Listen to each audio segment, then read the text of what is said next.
Hey, this is a car we just finished. We it had a bad front end collision where it basically ripped the suspension off of one whole side, and it actually diamonded the front of the car. So we ended up putting it on our frame table, our jig table, and got it all centered up. We designed fixtures for it to center the chassis and the frame table, and we put our center mount on it, and we also did full aluminum panels, painted and powder coated everything, and this is the car. So we ended up, this is our full width center mount with all swing set steering. It has a Ram assist with a GM Saginaw box built by our buddy Minworks. We ended up keeping the front amber bar as well on it, but if you look at the swing set steering, it's kind of a complex thing. So you have your dual swingers with your Ram assist that basically makes the steering real easy, and then you have your drag link that goes over to your pitman arm to your box extension. I'll open it up in a little bit so you can see the box mount and everything. It's all power steering. I think it's got a Howe power steering pump on it, and then it's got this is our pretty much 91 inch, depending on what tire and hub package you run, center mount. These are 12 inch 2.5 triple bypasses, and then it's got a 2.0 Fox coilover emulsion shock, so it's a non-reservoir shock on the coilover. This is the shock package that it had on it when he brought it to us, and we just kept the same shock package, being that it's a buggy and it's fairly light in the front. But it's pulling, with the 12 inch, it's pulling right around 20 inches of travel. So typically this front end pulls about 24 bumped and strapped if you run a 14 inch shock, but because of this limited shock, it's only pulling about 20 inches strapped. So I'll pull off this front end, this cowl right here, so you can see we got the horns and everything mounted in here, as well as the power steering and a spare alternator for the car.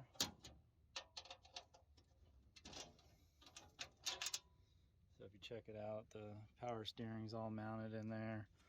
The horns are mounted in here, and then also we just came up with a new basically machined piece. It's like a coupler, so it makes it easier to service the box and take the pitman arm off and everything. And then, like I said, we have the alternator mounted up here as well. So this is all, we put mesh as well in this panel to allow the box to breathe and give it some cooling air when you're driving. I was worried with the box completely enclosed that it would overheat, so we added this mesh to the front panel so it gets basically ram air when you're driving to keep it cool. We ended up going with a 2.0 hollow snout on it. It had a welded snout. This was a Desert Dynamics car before, so it had their suspension all on the front. Like I said, it got destroyed in the accident, so we ended up going with a 2-inch bolt-on hollow snout. I typically like bolt-on snouts because you can service them. If you roast a bearing or anything like that, you can buy a new snout and put it on, versus a welded snout, you got to cut it out, machine it again, and then weld in a new snout. So with that being said, the bolt-on snout actually is a different offset. The hub's different offset, so we actually machined our own hubs for these as well. So these are a wide 5 hub that we machined to work with a GMR 4-piston billet caliper as well. So if you can check it out. So it's running like a 3/8 rotor, which is pretty standard for a buggy, and then it's got the bolt-on snout, and then it's got the GMR caliper and everything. And then, like I said, these are the hubs that we designed, and a wide 5 pattern specifically for this car. So when this car got hit, once we got it on the frame table and everything, it was pretty bad. I thought we were gonna be able to keep it like up to here, but we ended up keeping the A-pillar, and then this door bar, we kept that portion right here because this didn't get touched. when we had it on the frame table and measured it, we ended up having to cut the car all the way back here because the bottom was so messed up.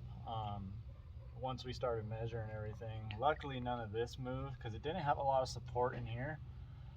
Because like I said, it's like a sand car chassis. So because it didn't have a lot of support in here, I think it had one bar going from here all the way up. So it basically allowed the bottom to move and bend and it didn't mess up the rest of the car, luckily. So we basically cut it back here. We redid the floor, added a lot more bracing. There was no, like I said, there was no lateral support, so this is all basically triangulated now. We'll kind of show you inside the car in a second. And then we did all that, and then we basically laced out the whole front. We did all new brake pedal setup. The car didn't stop very well before, from what the owner said, so we try to go with a Jamar 4-piston caliper and a bigger brake setup than it had before in the front. And then it seems to be better. We're gonna bleed the brakes again and hopefully get all the air out of the system and get it exactly right. So this car before had these, I can't remember who makes these lights. They've been around for a long time, but they were glued in. They were glued to like the roof tube, and then one was glued underneath to where the computer mount was. But we're gonna actually put in our adjustable KC light mounts that they will hose clamp to a tube. So we're gonna put these in there for the interior lights, and then we're gonna put one underneath the hood so it lights up the floor compartment as well. And basically just wherever these were, we're gonna put these. So they're easy to service. They're not glued to anything, and you can take them off if you need to. You can adjust them if you want to. They're not just one fixed position. So we're gonna add those into them. So this is the inside of the car. You can kind of see how much extra bracing we did on the inside of the car. Like I said, it had one diagonal before that basically ran up to the A-pillar. So there was no support in this car. And then also we laced the whole roof out as well. So the whole roof had basically, it looked like a plus. There was no lacing basically that went from, you know, the X out to the pillars and everything. So we laced the whole top of it.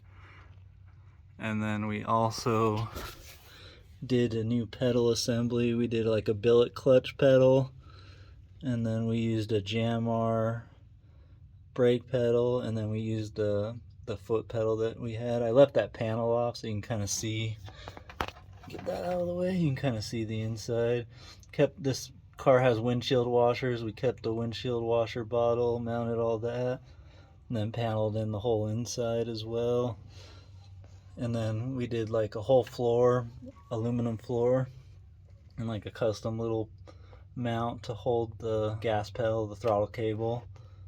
But there's still a little tightening up we have to do with some of these. Like I said, we just put the car together, so it's all done. But I'll show you the floor, how we laced out the floor as well. So this is the bottom of the car. As you can see, we X'd it all out now, so it's got a lot more support underneath the driver and passenger, and you know, it'll take a pretty good hit.